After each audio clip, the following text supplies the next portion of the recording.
வணக்கம் சார்.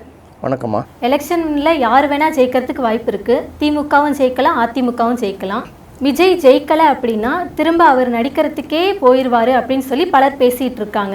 ஒருவேளை அவர் நடிக்க போய் அவரோட படம் ரிலீஸ் ஆகிற ஸ்டேஜில் திமுகவோ அதிமுகவோ எனக்கு நீ இவ்வளோ ஸ்ட்ரகிள் கொடுத்தல, உன்னோட படத்தை நான் எப்படி ரிலீஸ் பண்ண விடுவேன் அப்படின்னு சொல்லி விஜய்க்கு திரும்ப ஸ்ட்ரகிள் கொடுத்தா அவர் என்ன சார் பண்ணுவார்? இது வந்து தொடர்ச்சியாக அரசியலில் நடந்துட்டு இருக்கக்கூடிய ஒரு விஷயந்தான். திமுக விட்டு எம்ஜிஆர் பிரிஞ்சு அதிமுக ஆரம்பிக்கிறார்ல, அப்போ எம்ஜிஆரோட திரைப்படங்கள்லாம் ரிலீஸ் பண்ணுறது பெரிய போராட்டமாக இருந்தது. இது எந்த இடத்துல வந்தாலும் இந்த அப்போல்லாம் ரீல்ஸில் தானே வருதோ, இதை கொளுத்தி விட்ருவாங்க, தேட்டரை எழுத்தி விட்ருவாங்கன்னு சொல்லிட்டு இப்படியெல்லாம் பண்ணி எம்ஜிஆருக்கு இருந்த செல்வாக்கை வந்து இன்னும் கொஞ்சம் அதிகப்படுத்தி சாதாரண படங்களை கூட அதிகமாக ஓட வைக்கிற வேலையை அன்றைக்கி திமுக பார்த்தது. அதே போல் விஜய்க்கு ஒரு வாய்ப்பு வருமானு கேட்டால், அதாவது செய்யறதுக்கு வாய்ப்பு ரொம்ப குறைவு. நேரடியாக பண்ண மாட்டாங்க, மறைமுகமாக ஏதாவது பண்ணலாமே தவிர, இப்போ நீங்கள் எனக்கு அந்த கொஸ்டினே சரியாக படலையே. எப்படின்னா, அவர் வந்து தோற்று போயிட்டாருன்னா திரும்ப சினிமாவுக்கு போயிடுவாரா அப்படிங்கிற கான்செப்டே ரொம்ப தவறான கான்செப்டாக தானே இருக்குது. நான் என்ன கேட்குறேன்னா, திமுக வந்து இது வரைக்கும் தொடர்ச்சியாக எத்தனை தடவை தோற்று இருக்குது. திரும்ப வேணால் கலைஞர் சினிமாவுக்கு திரைப்பட வசனமாக எழுத போயிட்டார். அவர் சினிமாவிலேருந்து வந்தால் கூட சினிமாவுக்கு போயிட்டார், அப்படிலாம் இல்லையே.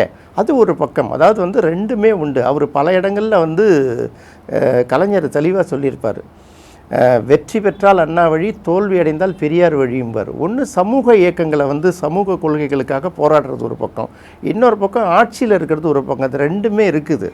இப்போ நீங்கள் கேள்வி என்னென்னா, அவர் திரும்ப சினிமாவுக்கு போயிடுவாரா அப்படிங்கிற மாதிரி இருக்குல்ல. அது அவர் எங்கே சொன்னார்னு எனக்கு இது வரைக்கும் தெரியல. அவர் பேரை சொல்லி யாராவது சொல்லிக்கிட்டு இருக்கலாம், அதை நம்ம தப்புன்னு எடுத்துக்க வேணாம். ஒரு விஷயம் எடுத்துக்கோங்க, விஜயை பொறுத்தவரையில் அவருக்கு வந்து இப்போ முதல்ல தேர்தலில் இறங்குறாரு இல்லையா, அவருடைய பலம் என்ன அப்படிங்கிறத அவர் காமிக்கிறார். இதுதான் எடுத்துக்கணும். இப்போ அவர் நினச்சிருந்தாருன்னா ஏடிஎம்கேவோட கூட்டணி சேர்த்துட்டு துணை முதலமைச்சர், அதெல்லாம் சரியாகவே கிடையாது. அவருக்கு மக்கள் மத்தியில் எவ்வளவு செல்வாக்கு இருக்குங்கிறது, அவருடைய தன்னுடைய ஓன் பலம் என்னங்கிறது தெரியணுமா தெரிய வேணாமா, அதுக்கு அவர் தனியாக நிற்கிறது தான் சரி. விஜயை பொறுத்த வரைக்கும் தோத்தாலும் பிரச்சனை இல்லை, ஜெயித்தாலும் பிரச்சனை இல்லை. ஏன்னா அவர் முதல் தலைமுறையில் தானே இப்போ எலெக்ஷன் இறங்குறாரு. அவருக்கு என்ன நம்பி எத்தனை பேர் ஓட்டு போடுறாங்க, என்ன நம்பி எத்தனை பேர் வராங்க அப்படிங்கிறத காமிக்கணும். ஆனால் அவர் தான் என்ன பண்ணியிருக்காரு, மற்ற கட்சிகளுக்கு ஒரு நடுக்கத்தை கொடுத்துருக்காரு. இதை நம்ம பார்க்குறோம் இந்த தேர்தலில்.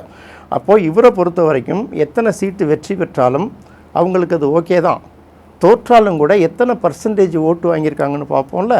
அப்படி பார்க்கும்போது கண்டிப்பாக அந்த ஓட்டு வந்து அதிகமாக தான் இருக்கும். ஏன்னா இப்போ நமக்கு தெரியுது, போலான விஷயங்களை வச்சு பார்க்கும்போதே நமக்கு நிறைய தெரியுது. அதனால் அவங்களுக்கு அதனால் எந்த பாதிப்புமே கிடையாது. ஒருவேளை திமுகவோ அதிமுகவோ ஏதோ ஒன்று திரும்ப ஆட்சிக்கு வந்து, இப்போ எனக்கு வந்து பல இடங்களில் என்னோடய வெற்றியை கையை வச்சிங்கல்ல, உங்களுக்கு நான் பார்க்க போகிறேன்னா, அவர் முதல்ல திரும்ப சினிமாவுக்கு போகிறாரா அப்படின்னு ஒரு கேள்வி.